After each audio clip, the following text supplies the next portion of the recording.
এই এত গরমের দিনে অনেকেই আছেন যারা ভাতের পরে একটু আচার না খেলে চলে না। আজকের রেসিপিটা শুধুমাত্র তাদের জন্য। আমের আচার তো আমরা সকলেই বানিয়েছি, আর এখন চলে এসেছে আমড়ার সিজন। তাই সময় নষ্ট না করে চট করে কিছু আমড়া নিয়ে এসে এই আচারটা বানিয়ে রেখে দিন, আর একটু করে মাঝে মধ্যে রোদে দিলেই এটা অনেক দিন পর্যন্ত ভালো থাকবে। তাহলে চলুন দেখে নেওয়া যাক কী করে বানাই। এখানে আমি আমড়াগুলো দুটো করে টুকরো করে নিয়েছি, আর গ্যাসে একটা ফ্রাই প্যান গরম করে তার মধ্যে কিছুটা তেল, দুটো শুকনো লঙ্কা আর একটু 5 ফোড়ন দিয়ে আমড়াগুলোকে দিয়ে একটু ভেজে নিচ্ছি।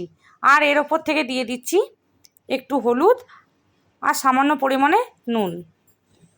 এরপর আবারও একটু ভালো করে নেড়ে নিতে হবে। খুব কম সময়ে এই আচারটা তৈরি হয়ে যাবে, অথচ খেতেও হবে দারুণ।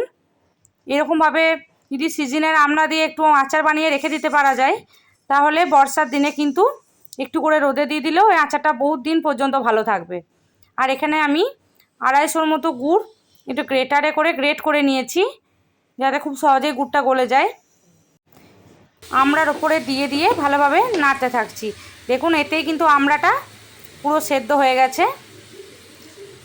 টক খেতে ভালোবাসে না এরকম কে আছে বলুন? এই আচারটা বানাতে সময় লাগে না বললেই চলে। 10 মিনিটের মধ্যে আচারটা পুরো রেডি হয়ে যায়, কারণ আমড়াগুলো একদমই ছোট।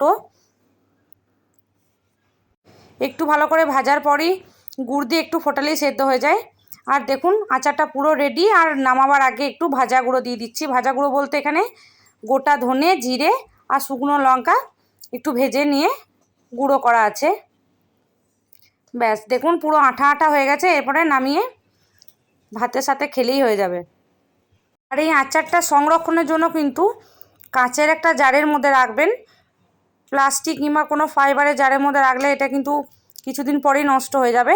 তাই চেষ্টা করবেন একটা কাঁচের জারের মধ্যে রেখে মাঝে মধ্যে একটু করে রোদে দিয়ে দিতে। ব্যাস তাহলেই হবে। দেখুন দেখেই বোঝা যাচ্ছে না কতটা সুন্দর হয়েছে। দেখা হচ্ছে পাপিয়াস ক্রিয়েশনের পরবর্তী একটি ভিডিওতে। সকলকে অসংখ্য ধন্যবাদ এতক্ষণ ধরে দেখার জন্য।